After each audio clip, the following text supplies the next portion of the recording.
നമ്മളൊരു ബിസിനസ് തുടങ്ങാൻ വേണ്ടി പോവുക. അതിന് വലിയൊരു സ്പേസിന്റെ ആവശ്യമുണ്ട്. പക്ഷെ ഇത് പർച്ചേസ് ചെയ്യാനുള്ള ഫണ്ട് നമ്മളുടെ അടുത്തില്ലെങ്കിൽ നമ്മൾ എന്ത് ചെയ്യും? ലീസിനെടുത്താൽ പോലെ. എന്താണ് ലീസ്? രണ്ട് ഇൻഡിവിജ്വൽസ് തമ്മിലുള്ള ഒരു എഗ്രിമെന്റിനാണ് നമ്മൾ ലീസ് എന്ന് പറയുന്നത്. ഇവിടെ ഒരു പാർട്ടി അവരുടെ ഓണർഷിപ്പിലുള്ള എസറ്റ് മറ്റൊരു പാർട്ടിക്ക് യൂസ് ചെയ്യാനായിട്ടുള്ള റൈറ്റ് ട്രാൻസ്ഫർ ചെയ്യാണ്. ഇവിടെ എസറ്റിന്റെ ഓണറിനെയാണ് നമ്മൾ ലെസർ എന്ന് പറയാം.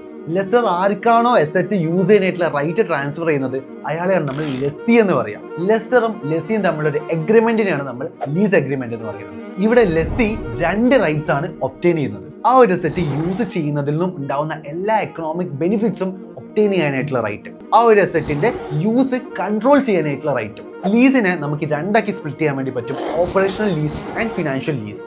CMA USA പാർട്ട് 1 സെക്ഷൻ എന്റെ അകത്ത് നമുക്ക് ലീസിനെ കുറിച്ച് പഠിക്കാനായിട്ടുണ്ട്. ഇതുപോലെ CMA USA റിലേറ്റഡ് ആയിട്ടുള്ള ഇൻട്രസ്റ്റിംഗ് ആയ കണ്ടന്റ്സിനായിട്ട് ചാനൽ സബ്സ്ക്രൈബ് ചെയ്യാം.